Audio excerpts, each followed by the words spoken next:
우리에게 주시는 하나님의 말씀은 신약성경 에베소서 3장 14절로 21절까지의 말씀입니다.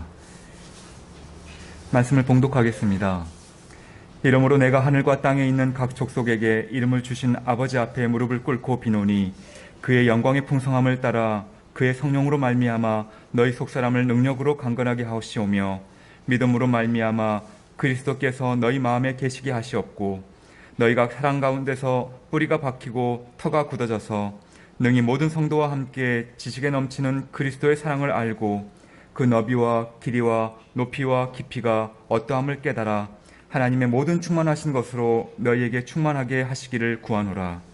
우리 가운데서 역사하시는 능력대로 우리가 구하거나 생각하는 모든 것에 더 넘치도록 능히 하실 이에게 교회 안에서와 그리스도 예수 안에서 영광이 대대로 영원 무궁하기를 원하노라. 아멘.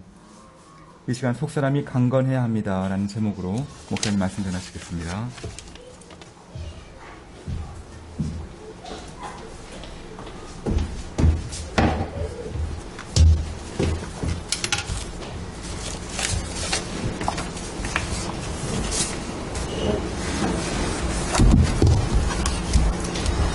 예, 벌써 6월 첫 주입니다. 예, 시간이 참 빠른데요. 날씨가 계속 무더워지고 있는데 지치지 않도록 건강관리 잘 하셨으면 좋겠습니다. 오늘은 이 속사람이 강건해야 합니다 라는 제목으로 같이 말씀을 나누도록 하겠습니다. 오늘 읽었던 말씀이 예배소서 말씀이거든요. 예배소서 말씀. 서신서예요. 바울이 쓴 서신.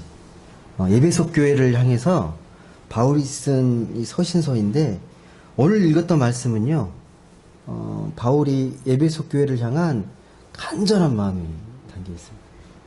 에베소 교회를 향한 간절한 마음이 잘 담겨 있는 그러한 서신 말씀입니다. 솔직히요, 이 말씀을 제대로 이해하려면요, 바울의 심정으로 이 말씀을 봐야 되는데 바울과 같은 영성이 필요합니다. 왜 이렇게 기도하는지, 바울의 어떤 영성의 깊이를 우리가 느껴야 이렇게 말씀하셨구나라는 걸 알게 되는데 아직 우리가 미숙해요. 영적으로. 미숙하기 때문에 온전히 깨닫는 게 쉽지 않습니다. 그럼에도 불구하고 우리가 말씀을 깨닫는 건 내 능력이나 내 지식으로 말씀을 깨닫는 게 아니라 성령께서 진리의 영이시고 지혜의 영이신 그 성령의 조명하심으로 우리가 말씀을 깨닫고 읽는 겁니다. 그래서 우리가 말씀을 대할 때 겸손하게 열린 마음으로 하나님의 은혜를 구하면서 말씀을 보시게 되면 내가 생각한 것보다 훨씬 더 깊이 있게 주님께서 말씀해 주십니다. 그런 말씀을 읽으시면 더 깊게 와 닿을 겁니다. 본문 오늘 말씀 그 16절을 보시게 되면요, 이렇게 말씀합니다. 그의 영광의 풍성함을 따라 그의 성령으로 말미암아 너희 속사람을 능력으로 강건하게 하시오며. 이 말씀이 좀 이해되십니까? 20절 말씀 보실래요? 20절 말씀. 20절. 우리 가운데서 역사하시는 능력대로 우리가 구하거나 생각하는 모든 것에 더 넘치도록 능히 하실 이에게. 이 16절과 26절 말씀 어떻게 좀 깊이 와 닿았습니까? 예, 바울의 그 기도의 깊이가 와 닿았습니까? 속사람을 능력으로 강건하게 하신다는 말씀이 어떤 말씀인가요? 속사람을 능력으로 강건하게 하신다? 또 20절 말씀 보시게 되면 우리 가운데서 역사하시는 능력대로, 이게 무슨 말씀이에요? 여러분 잘 이해되십니까? 느낌은 어때요, 느낌? 속사람이 능력으로 강건해지고 우리 안에 역사하시는 능력대로. 예, 가볍게 지나칠 말씀이 아니고요, 깊이 음미하고 묵상해야 됩니다. 그래야 그 말씀의 의미가 와 닿아요.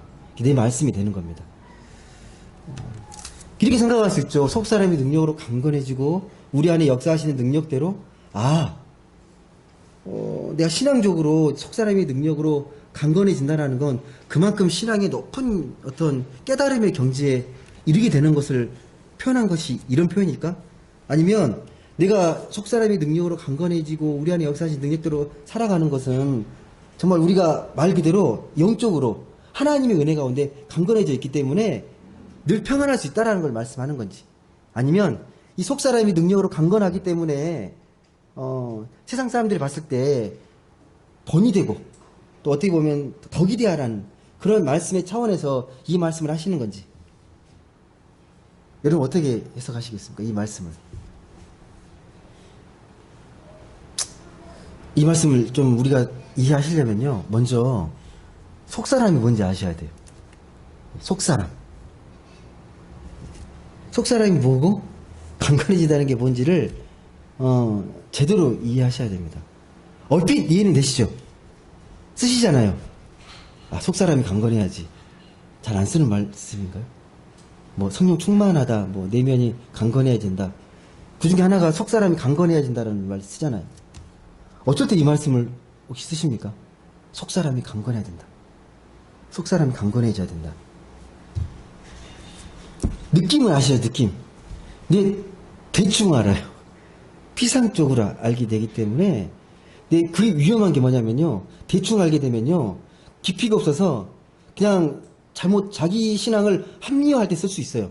이런 말씀들이 특히나 제대로 이해를 못하게 되면 그냥 겉도는 말로 쓰게 되는 거예요. 이런 말들은요. 속사람의 반대가 있겠죠. 겉사람. 예. 겉사람은 우리가 아는 거예요. 우리 일상의 모습들이, 아마 외적인 삶의 모습들이 다 겉사람입니다. 뭐 먹고 마시고 뭐 사회생활하고 또 돈을 벌고 또 친구들 만나고 지인을 만나서 또 이런저런 모임을 하고, 이게 겉사람의 모습들이잖아요. 세상 사람들은 이게 우리 삶의 전부라고 생각합니다. 이런 모습들이. 그래서 뭐에 관심 갖냐면 이런 것들을 어떻게 하면 원만하게 잘하고 어떻게 하면 또 확장시킬 수 있을까. 예, 거기에 관심을 갖잖아요. 그리고 이게 잘 되면, 되게 원만하게 잘 이루어지면 되게 만족하게 되고 또 이렇게 뭐 또 나름대로 감사하게 되죠. 근데 뭔가 조금만 이게 비틀어지거나 뭔가 이렇게 관계가 어긋나거나 그러면 뭔가 불안해지고 뭔가 걱정도 많이 생기고 실망하게 되고 그렇게 되잖아요. 겉사람의 모습입니다. 겉사람. 우리는 분명한 건 육체를 갖고 있기 때문에 이런 것에서 자유로울 수 없어요.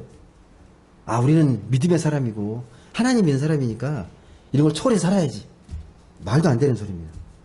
예. 내가 영혼으로 사는 게 아니기 때문에, 내 육체가 있기 때문에 이런 것들에 대해서 절대 자유로울 수 없고 영향을 받습니다. 분명합니다. 감정의 영향을 받고 또 우리 삶에 대해서 수많은 관계성 속에서 이런 것들로 인해서 우리가 많이 위축되고 상처를 받습니다. 그러나 중요한 건 뭐냐면 이걸 부인하라는 게 아니라 우리에게는 이런 삶뿐만 아니라 또 뭐가 있다? 예, 훨씬 더 근원적인 속사람이 있다라는 거예요. 근원적인 삶이 있다는 거예요. 더 실제적인 삶의 모습이 분명히 있다고. 안 그러면 속사람을 왜 이야기했겠습니까? 겉사람으로 다 끝나게 되면 그걸 잘하라고 이야기했겠지. 속사람이 강건해야 된다라고 자꾸 이야기하겠습니까? 이 바로 속사람, 이 내면의 삶이 더 중요하다는 거예요. 더 본질이라는 겁니다. 보이지 않지만 훨씬 실제적인 게 이 속사람, 내면적인 삶의 모습이라는 겁니다. 근데 보통 사람들은 이걸 되게 진지하게 생각하지 않아요. 별로 중요하게 생각하지 않습니다. 왜? 눈이 안 보이니까요. 눈에 보이는 것들이 더 강하게 느껴지고 더 강렬하기 때문에 보이지 않는 속사람에 대해서 너무 무관심하게 그 내면의 밭이 어떻게 되어 있는지 그냥 일세 외면하는 경우가 너무 많습니다. 여러분 어떤 것 같아요? 이 말씀을 좀 계속 우리가 이야기해야 되겠지만 그냥 여기까지 말씀을 들으셨을 때 내 속사람은 어떤 것 같습니까? 강건하신 것 같습니까? 늘 튼튼하십니까? 든든하십니까? 내 속사람은? 우리는 본능적으로요, 네 내면의 속사람이 강건해지기를 원하기보다 내 욕망과 내 어떤 그 본능에 더 충실하게 보여지는 것들이기 때문에 거기를 더 관심 갖고 거기를 쫓아갑니다. 생명의 본질에 대해서 관심을 갖기보다 생명이 요구하는 그런 본능, 욕망, 이 자기 집착에 더 우리가 더 마음이 뺏겨요. 우리가 말씀으로 우리가 이걸 잘 깨닫지 못하게 되면요, 자연스럽게 이렇게 흘러갑니다. 네가 추구하는 삶의 모습들은 그렇게 흘러가게 되어 있습니다. 제가 다시 한번 질문 드릴게요. 여기까지 말씀드리면서 속사람의 실체는 뭘까요? 속사람의 실체는 뭘 것 같아요, 여러분? 뭐 딱 떠오르는 게 있으십니까? 속사람 그러면? 아, 이게 속사람이다. 그거 알아야 되잖아요. 우리가 속사람이 뭔지 알아야 그 강건하게 하고 튼튼히 지킬 거 아닙니까? 속사람이 어떤 거죠? 그냥 내면은 다 속사람입니까? 내 안에 있는 것들은 다? 내면에 있는 것? 보통 이렇게 생각할 수 있을 거예요. 무의식적인 거, 뭐 심리 상태, 마음, 뭐 정신? 이게 뭐 내적인 거 아닐까? 속사람 아닐까? 그렇지 않나요, 여러분?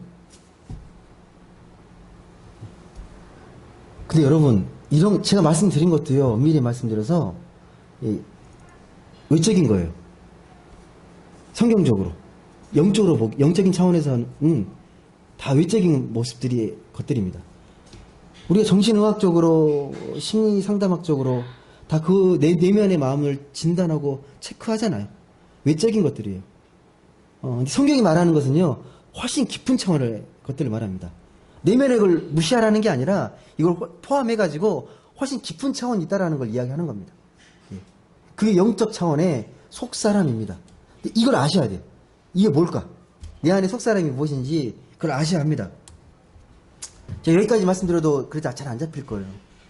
그래서 오늘 말씀을 우리가 더 깊이 보시면서 이게 속사람이구나. 바울이 이런 마음으로 에베소 교인들을 향해서 너희는 속사람이 강건해야 된다라고 말씀했구나. 그걸 알게 됩니다.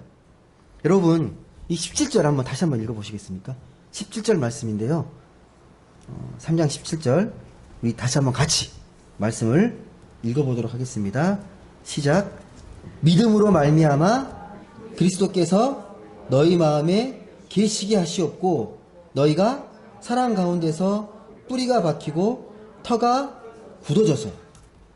17절 전반부를 보게 되면요, 믿음으로 말미암아 그리스도께서 너희 마음에 계시게 하라. 이게 전반부 말씀.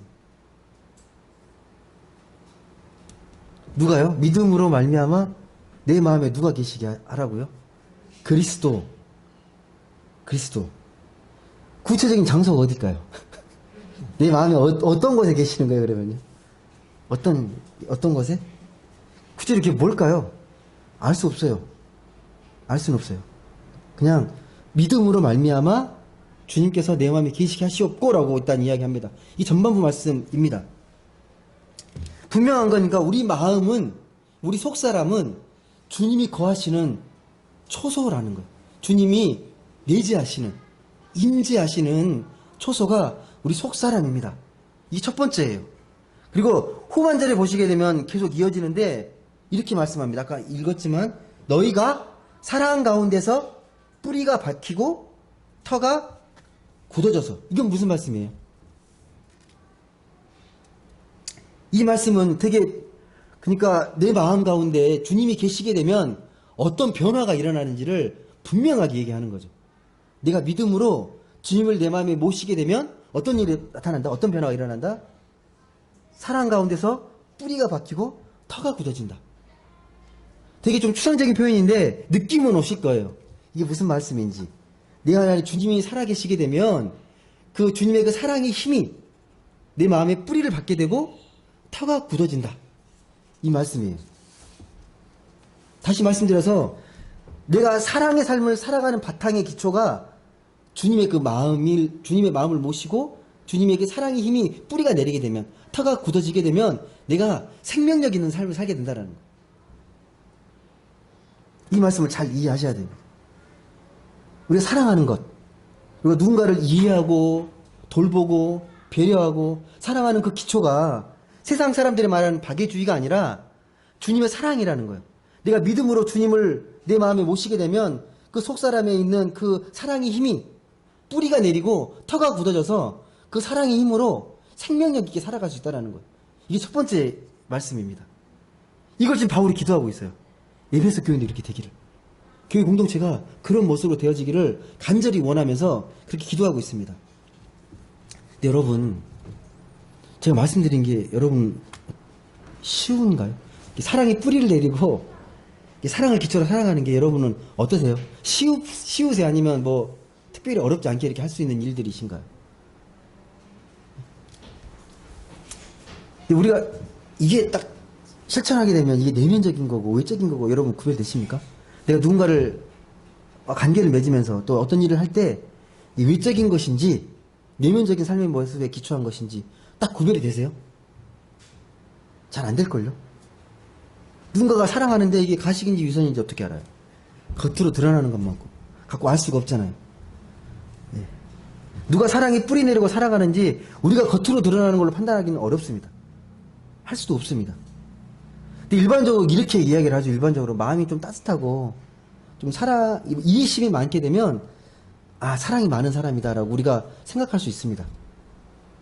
예, 그런 게 사랑과 깊은 관련이 있지만 그렇다고 해서 그런 사람이 사랑의 뿌리가 깊이 박혀 있다라고 판단할 수 없는 거예요.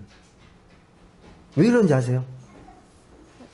그런 능력들은 우리가 인간적인 노력이나 교육으로도 얼마든지 할 수 있어요. 이게 인간적으로 훈련받고 교육받아가지고 그 정도 사랑은 실천할 수 있습니다. 제가 예를 들어드릴게요. 조선시대 때 가장 중요한 가치가 뭔지 아세요? 조선시대 때? 여러분 조선시대 때 가장 중요한 그 나라의 가치가 충효 사상이었거든요. 충과 효예요. 나라의 근간이 되는 삶이 충, 효. 그러니까 임금에게 충성하고 부모에게 효도하는 게 조선시대 가장 중요한 가치였잖아요. 예.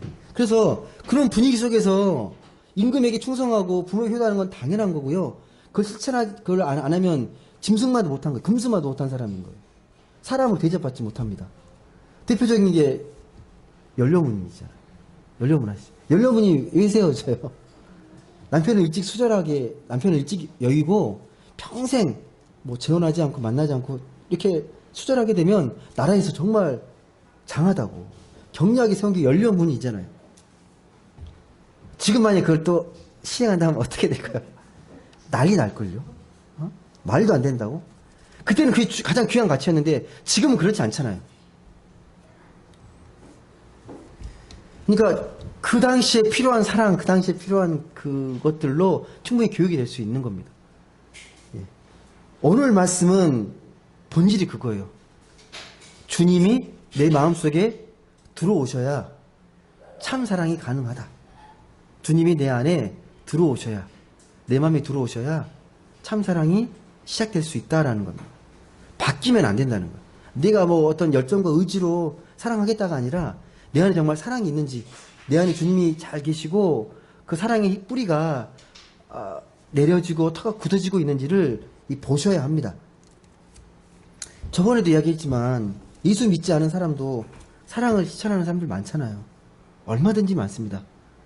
예. 반면에 예수 믿어도 사랑 없는 사람도 많아요. 예수 믿는 사람은 할 수 없을 정도로 사랑이 없는 사람도 있습니다.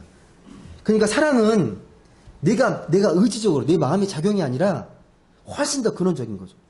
주님이 우리 마음에 들어와서 사랑이라는 뿌리가 내려졌을 때 그때 작동되는 게 그게 참 사랑이라는 거예요. 그래서 18절에서 그렇게 말하는 거예요. 18절 한번 읽어보시겠습니까? 18절 같이 읽어보겠습니다. 시작. 능히 모든 성도와 함께 지식에 넘치는 그리스도의 사랑을 알고, 그 19절까지 읽겠습니다. 그 너비와 길이와 높이와 깊이가 어떠함을 깨달아 하나님의 모든 충만하신 것으로 너희에게 충만하게 하시기를 구하노라. 아멘. 이 말씀이 이해되십니까? 깨닫는 거죠.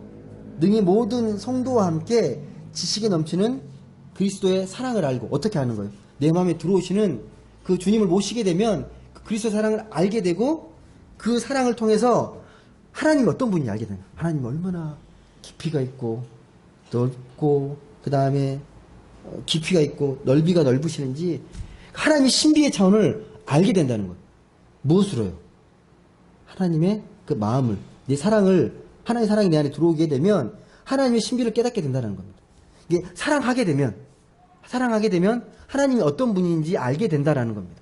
이게 이 말씀이거든요. 예. 이걸 위해서 기도하고 있잖아요, 바울이. 예. 너희 마음에 정말 그 하나님을, 주님을 제대로 모시고 그 사랑의 뿌리가 깊고 터가 굳어져서 하나님이 어떤 분인지 알았으면 좋겠다. 그걸 깊이 깨달았으면 좋겠다. 사랑과 하나님의 신비의 관계를 좀 여러분 이해하시겠습니까? 사랑하면 할수록 하나님의 신비를 깨닫게 된다. 이해가 되십니까?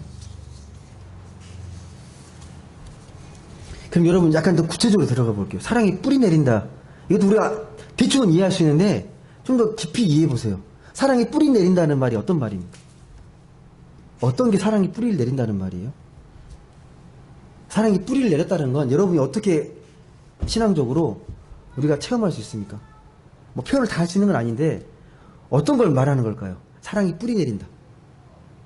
사랑이 뿌리가 내려진다. 주님이 내 마음에 계시고 주님의 그 사랑이 내 마음에 뿌리 내려진다는 게 어떤 의미예요? 어떤 게 이걸 이렇게 표현하는 거죠?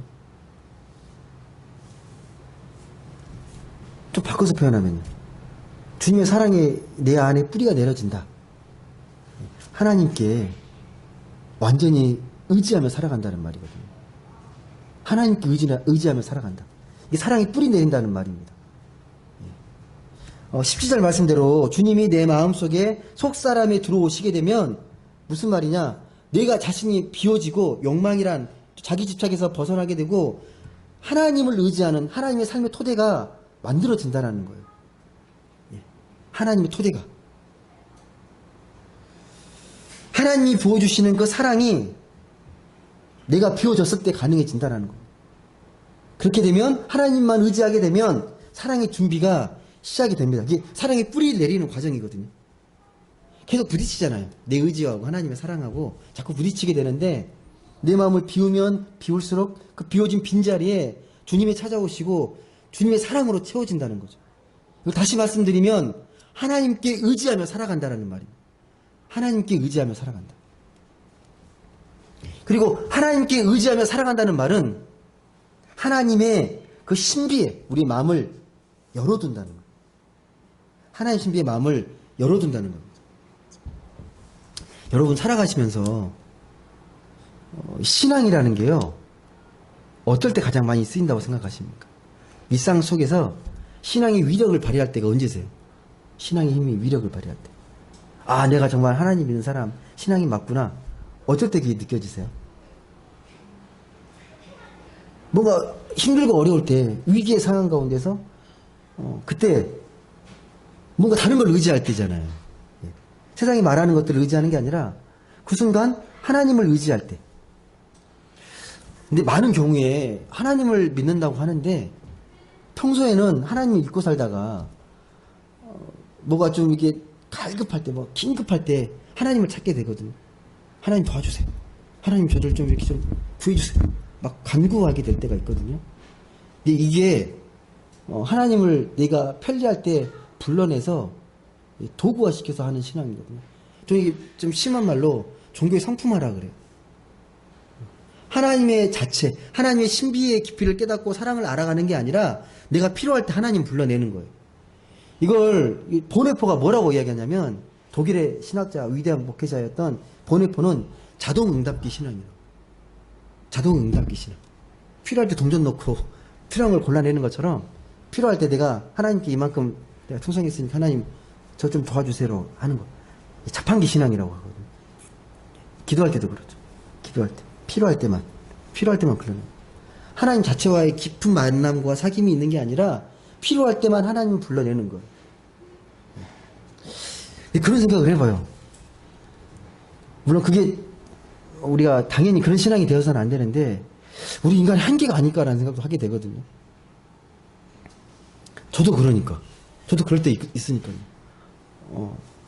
평소에 하나님과의 깊은 관계를 맺는다고 하지만 또 소홀할 때도 있거든요. 근데 정말 하나님을 절실히 간절하게 찾을 때 힘들 때 찾게 되거든요. 도움이 필요할 때.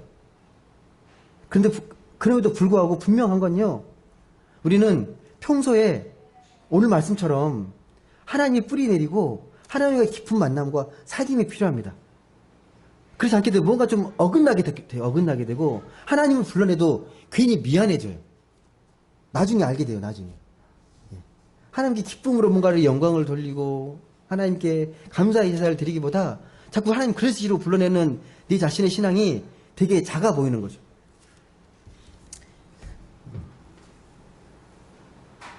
여러분, 이 사랑의 뿌리를 내리고 우리가 살아감으로써 하나님의 신비를 깨달을 수 있다는 말은요, 이 말씀을 좀 잘 이해하셔야 되는데, 우리가 노력해가지고, 우리 열심히 연구하고 공부하고 노력해서 하나님을 알아가는 게 아니에요. 되게 많이 착각을 해요. 성경 공부 열심히 하면 하나님을 많이 안다고 생각하는데, 그게 아니고요. 하나님의 신비는요, 하나님이 자기 자신을 드러내야 그때 우리가 알 수 있어요. 하나님이 자기 자신을 우리에게 드러내야 우리가 하나님이 어떤 분인지 알게 됩니다. 이걸 좀 신학적인 표현으로 하나님이 계시한다고 말해요. 계시한다. 하나님이 스스로 드러낸다. 이게 우리가 막 찾아서 이렇게 막 하나님을 깨닫는 게 아니라 하나님이 먼저 빛을 비추시고 빛을 통해서 우리가 하나님을 알게 되는 거예요. 그러니까 하나님 스스로 자기를 드러낼 때야만이 우리가 하나님을 알게 되는 거예요. 착각하시면 안 돼요. 하나님이 자기 자신을 우리에게 드러내셔야만이 우리가 하나님을 부분적으로 드러내신 만큼 알게 됩니다. 이게 뭐하고 똑같으냐면요. 좀 맞을지 모르겠는데 이 둘째가 약간 좀 자신감이 많아요. 특별한 것도 아닌데 뭐 특별한 생각도 안 해놓으면 난 천재야. 막 그런 말을 막 해요. 막 이야기하다 보면 자신감은 좋은데 아니 뭐 특별하지도 않은데 그리고 나랑 뭐 가끔씩 이야기할 때 나를 다 아는 것처럼 막 이야기를 아빠는 뭐 그렇게 이야기하는 거거든. 자기 다 안다고 생각해요. 이치를 다 안다고 생각해요. 근데 엄밀히 말씀드려서 어떻게 내 마음을 다 알겠습니까? 내가 이야기해준 만큼 아는 거잖아요. 네가 드러내는 만큼 알게 되는 거잖아요. 아버지가 자식에게 이만큼 드러내니까 그렇게 느끼는 거지 어떻게 네 속마음을 다 깊이 다 알겠습니까? 하나님도 똑같아요. 하나님이 여러분에게 드러낸 만큼만 알게 되는 거예요. 드러내신 만큼만. 겸손하게 해서 하나님의 은혜를 구하는 거예요. 은혜를 구한다는 게 다른 게 아니에요. 하나님을 저에게 좀 알게 해주십시오. 하나님을 깨닫게 해주십시오. 하나님을 알게 되면 알게 될수록 우리가 본질을 알게 되니까 세상적인 현상에 우리가 힘들지 않을 수 있거든요. 그게 하나님의 은혜를 구하는 겁니다. 그래서 주님의 사랑은 여러분 우리의 지식을 초월해 있는 거예요. 초월해 있습니다. 우리의 능력을 벗어나 있습니다. 이 초월이라는 말도 여러분 절대 오해하시면 안 돼요. 초월 그러니까 우리하고는 멀리 떨어져 있어가지고 관계가 없는 것처럼 여겨지잖아요. 초월돼 있다 그러면. 이게 무슨 하나님이겠어요? 우리가 모르는데. 초월돼 있다. 그러니까 초월이라는 말을요, 뭘로 이해하시면 되냐면 생명, 진리로 이해하셔야 돼요. 생명과 진리를 우리가 깨닫는 게 아니잖아요. 경험하고 우리가 받는 은혜잖아요. 생명과 진리는요. 근데 생명과 진리는 우리가 인간의 지식을 초월해 있습니다. 하나님의 그 사랑, 하나님의 신비는 초월해 있습니다. 근데 우리 인간이 문명이 발달하고 과학이 발달하면서 유전자까지 조작하니까 인간의 신비를 다 뭐 깨달을 수 있을 것 같고 우주의 신비를 다 깨달을 수 있을 것 같은데 아니잖아요. 아니잖아요. 우리 인간은 아직까지도 잘 모릅니다. 그리고 물질의 그 본질도 아직 잘 모르잖아요. 우리가 이 물질의 가장 작은 단위를 원소라고 배웠는데 원소가 얼마나 작은 게 원소고 그 원소가 얼마나 작은 구성으로 되어 있는지 그 가장 마지막 단계까지는 우리가 절대 알 수 없습니다. 짐작만 할 뿐이죠. 우리 역사를 봐도 그렇잖아요. 역사를 봐도. 이 인간이 인류의 역사를 보게 되면 마치 필연처럼 이야기하는데요. 아니에요. 우연이 너무 많아요. 모순과 갈등. 우리 인간의 지식으로 풀어낼 수 없는 역사의 흐름들이라는 게 있거든요. 인간의 한계예요. 단지 우리는 이 지나온 시간의 역사들이랑 이 모든 것들을 가지고 분석을 해내죠. 뭔가 필연적인 것처럼 분석해서 그 결과를 나타냅니다. 미래를 예측하기를 약간 예측하죠. 짧게. 이 진정한 미래를 우리가 예측할 수 없습니다. 미래는 우리의 영역이 아니에요. 워낙 변수가 많아서 우리가 이렇게 해서 이렇게 될 거라고 생각하는 건요, 정말 착각이에요. 수많은 돌발 변수가 너무 많아서 우리가 계획한 대로 절대 흘러가지 않습니다. 여러분 삶도 그렇잖아요. 여러분 계획대로 흘러가십니까?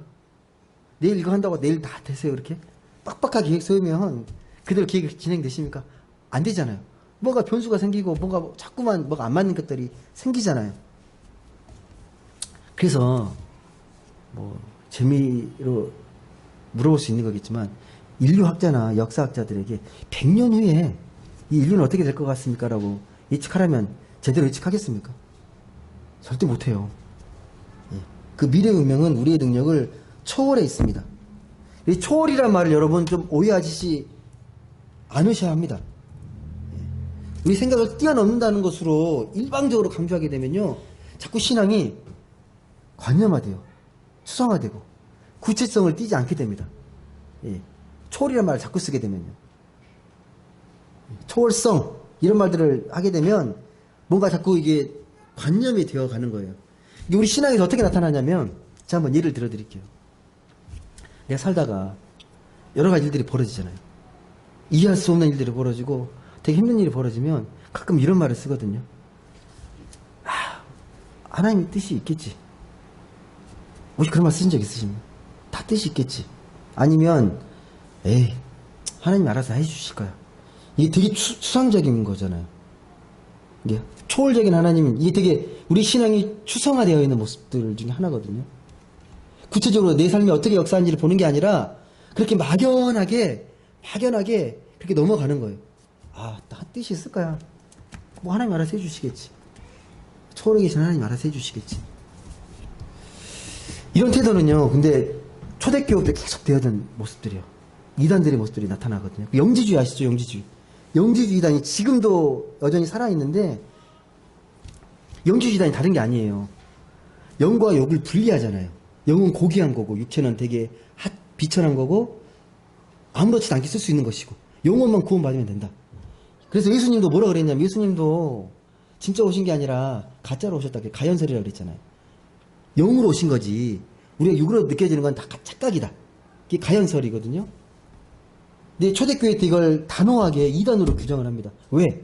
하나님은 우리의 역사와 공간 속에 구체적으로 오신 분이시기 때문에. 하나님은, 예, 완전한 하나님, 예수님께서는 완전한 신성을 가진 하나님이시지만 동시에 완전한 인간이세요. 완전한 신성과 인성을 완벽하게 갖춘 거예요. 그래서 예수님을 자꾸 하나님으로만 표현하게 되면 되게 거룩한 것 같고 되게 엄숙한 것 같지만, 그것은 하나님을 온전히 이해하지 못하는 거예요. 주님에 대해서 온전히 알지 못하는 겁니다. 근데 우리 신앙도 그럴 수 있어요. 자꾸만 현실을 부인하고 부정하고, 예, 역사가 없는 것처럼 취급하고, 아, 내가 천국 가서 가기만 되지, 이 땅이 다 보잘것없고 필요 없어, 내 영혼만 구원받으면 되는 거야. 이 정말 위험한 신앙이거든. 왜? 이 땅이 하나님의 세상인데, 하나님의 나라인데 여기를 포기하고 어떻게 죽어서 가는 천국만 기대하겠습니까? 우리와 구체적으로 함께 하시는 분이 우리가 믿고 있는 주님이십니다. 그래서 오늘 말씀 결론이 이거예요. 3장 21절 한번 보시겠습니까? 에베소 3장 21절 말씀, 20절과 21절 말씀 같이 읽어보겠습니다. 시작. 우리 가운데서 역사하시는 능력대로 우리가 구하거나 생각하는 모든 것에 더 넘치도록 능히 하실 이에게 교회 안에서와 그리스도 예수 안에서 영광이 대대로 영원 무궁하기를 원하노라. 아멘. 여러분, 되게 놀라운 기도예요. 혹시 저만 그렇게 느껴지십니까? 같이 느끼셔야 되는데. 결론이 되게 놀라운 기도입니다. 그러니까 그 초월에 계신 그 주님의 사랑은 우리 안에서 역사하시는 분이라는 거예요. 생명력 있게 역사하시는 분. 그 능력의 하나님, 그 사랑의 하나님은 멀리 떨어져 계신 초월에 계신 하나님이 아니라 우리 안에 지금도 역사하시고 활동하시는, 생명력 있게 활동하시는 분이 우리가 믿는 하나님이라는 고백입니다. 그러니까 하나님이 내 삶에서 힘차게 역사하시게 되면 주의 사랑이 증거되고 하나님은 우리가 생각한 것보다 훨씬 풍성하게 베풀어 주신다고 말씀합니다. 여러분, 우리가 그런 말도 많이 쓰잖아요. 우리가 생각하고 있는 것 중에 풍성함, 풍성하게 살았으면 좋겠다. 이 영적으로 풍성함이 어떤 것이 영적으로 풍성함이에요? 아, 내 삶이 풍성하다. 어쩔 때 풍성하다는 말을 쓰세요? 풍성한 삶. 느낌은 있잖아요, 느낌. 와, 풍성하다. 뭐가 많은 게 풍성한 건데, 진짜 뭐가 많으면 여러분이 만족하시겠습니까? 어떤 게 이게 말을 바꿔보면 이렇게 되는 거예요. 여러분, 언제 가장 행복하십니까? 언제 행복하세요, 여러분? 이 사람이 언제 가장 행복할까? 우리 살고 있는 이 터전을 생각해보면, 사람은 얼마나 좋은 집에 살면 만족할 수 있을까? 예. 얼마나 많은 물질을 갖게 되면 행복할까? 예. 다 행복의 조건일 수 있겠죠. 그리고 내가 아프지 않고 건강하게, 그리고 누구보다 아름답게 보여지면 얼마나 만족할 수 있을까? 아프지 않고 고통도 없고 물질적으로 풍족하게 그냥 영원히 사는 것? 여러분, 그러면 만족하시겠습니까? 어떠세요, 여러분? 다시 말씀드리지만 인간의 조건으로는 우리 영혼의 만족을 채울 수는 없습니다. 일시적인 만족은 있는데 영원한 만족은 되어지지 않습니다. 여러분, 그러면 하나님 말씀하시는 우리의 행복한 미래는 뭘까요? 우리에게 풍성한 삶, 너에게 풍성한 삶, 생명 충만함을 주겠다고 말씀하신 그 풍성함이라는 건 어떤 걸까요? 우리에게 약속하신 행복한 미래. 그걸 구체적으로 말씀하지 않는데요. 바울의 기도를 잘 보시게 되면 그 행복한 미래를 하나님께 위임해요. 하나님께 위탁합니다. 왜? 하나님은 내가 생각하는 것보다 더 나를 더 잘 아시고 더 풍족하게, 내가 생각하는 것보다, 내가 계획하는 것보다 더 풍족하게 채우시는 분이라고 고백하잖아요. 그게 하나님이기 때문에 그런 건 하나님께 맡기고 우리가 할 건 뭐다? 하나님을 얼마나 깊이 신뢰하고 있는가. 내가 어떻게 하면 하나님의 신뢰 속에 살아갈 수 있는가, 거기에 초점을 맞추고 있어요. 하나님이 알아서 해주시기 때문에 그런 하나님을, 그 사랑의 하나님을 내가 어떻게 하면 더 신뢰할 수 있을까? 어떻게 하면 그 하나님의 신뢰 속에 내가 어떻게 하면 더 잘 살 수 있을까? 그걸 고민하는 거죠. 말씀을 맺겠습니다. 여러분, 오늘 말씀의 결론이기도 한데요. 그런 사랑의 하나님을 깊이 신뢰하기 위해서 먼저 내 안에 주님을 온전히 모셔야 합니다. 내 안에 주님이 계신지를 먼저 잘 점검하십시오. 그리고 주님의 그 사랑이 내 안에 뿌리를 내리고 터가 굳어지고 있는지를 영적으로 계속 점검하셔야 합니다. 그러면 어떤 상황에서도 우리의 그 삶의 터전이 쉽게 흔들리지 않습니다. 왜? 내가 의지하는 것은 세상의 조건이 아니라 하나님이 베푸시는 은혜에 의지하기 때문에요. 흔들리지 않는 평안함이 있습니다. 그게 바로 전제 조건이 속사람이 강건한 거예요. 속사람이 강건한 거예요. 제가 여러 번 말씀드렸지만 오늘 이 말씀만 꼭 기억하십시오. 내 안에 속사람이 강건해져야 된다. 속사람이 강건해지려면 내 안에 주님이 계신지를 잘 점검해야 된다. 그래야 내가 사랑의 삶, 생명의 삶을 살 수 있다. 그게 내 삶의 바탕이 되어야 한다. 이걸 꼭 기억하십시오. 그래서 오늘 바울이 간절히 기도했던, 에베소 교회를 향해서 기도했던 그 기도의 내용이 우리 안에 역사하고 우리 안에 이루어졌으면 정말 좋겠습니다. 그런 삶을 한 주간 동안 또 생명으로 살아가는 우리 모두가 될 수 있기를 주님의 이름으로 간절히 소망합니다. 기도하겠습니다.